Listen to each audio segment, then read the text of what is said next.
Assalamualaikum warahmatullahi wabarakatuh. Hai teman-teman, bagaimana kabarnya pada pagi hari ini? Semoga selalu dalam keadaan sehat dan bersemangat. Nah teman-teman, sebelum kita lanjut pada materi kita SBDP, marilah kita sama-sama memulai pembelajaran kita dengan membacakan basmalah. Bismillahirrahmanirrahim. Yuk sama-sama kita perhatikan dan simak baik-baik video berikut ini. Teman-teman kelas 3 Al-Quds, pernahkah kamu melihat kain batik? Pada kain batik terdapat motif hias. Batik dari setiap daerah memiliki motif hias yang berbeda-beda. Motif hias termasuk dalam gambar dekoratif. Teman-teman masih ingat tidak apa itu gambar dekoratif? Yap, gambar dekoratif adalah gambar hiasan dari gabungan beberapa motif.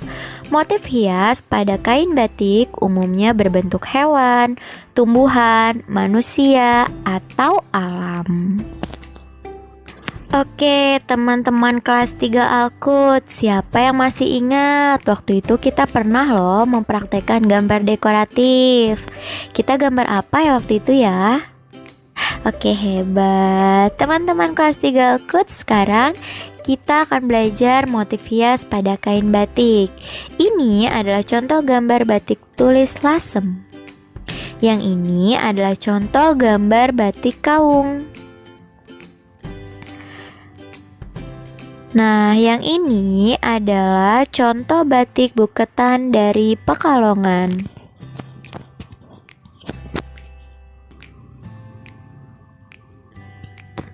Dari contoh gambar kain batik yang sudah kita lihat, ayo siapa yang tahu ada motif apa saja pada kain batik tersebut? Oke, kita lanjut. Pada kain batik tulis lasem memiliki ciri khas motif berbentuk tumbuhan dan bunga. Pada kain batik kaung menggunakan bentuk geometris. Jenis motif hias ada dua, yaitu motif hias geometris dan juga motif hias non-geometris. Motif hias geometris adalah motif hias yang menggunakan unsur-unsur garis dan bidang-bidang yang disusun berulang-ulang hingga membentuk motif yang menarik. Contohnya seperti ini ya teman-teman, ini adalah motif hias pada kain batik kaung. Nah, ini bentuknya hampir mirip ya teman-teman, hanya disusun-susun hingga menjadi gambar yang menarik atau motif yang menarik. Motif hias non-geometris adalah motif hias yang memiliki bentuk manusia, hewan, atau tumbuhan. Motif hias berbentuk tumbuhan biasanya disebut dengan salur-saluran. Motif hias non-geometris contohnya seperti motif hias pada kain batik buketan Pekalongan dan batik tulis lasem ini ya teman-teman. Motif pada kain batik buketan Pekalongan ini bermotif tumbuhan bermakna keharmonisan dan keindahan hubungan manusia dengan alam di sekitarnya. Motif hias termasuk dalam gambar dekoratif. Gambar dekoratif dibuat menggunakan unsur garis, bidang, dan warna.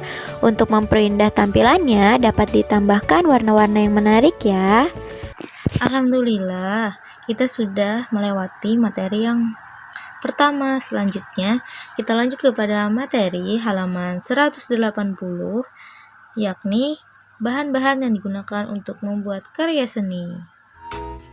Pembelajaran 1. Mewarnai dan teknik pewarnaan. Ada beberapa teknik pewarnaan, yaitu teknik basah, teknik kering. Teknik basah adalah mewarnai dengan menggunakan air atau minyak sebagai pencampur untuk pewarna. Contohnya cat air dan cat minyak. Sedangkan teknik kering adalah mewarnai dengan langsung menggoreskan pewarna. Contohnya menggunakan pensil warna dan krayon. Mewarnai juga dapat dilakukan dengan teknik potong. Teknik potong menggunakan potongan kertas warna-warni untuk mewarnai objek gambar. Pembelajaran 3. Bahan-bahan yang digunakan untuk membuat karya seni. Bahan-bahan untuk membuat karya seni yaitu bahan alam, bahan buatan, barang bekas. Bahan alam adalah bahan yang berasal dari alam, misalnya daun, biji-bijian, kayu, dan bambu.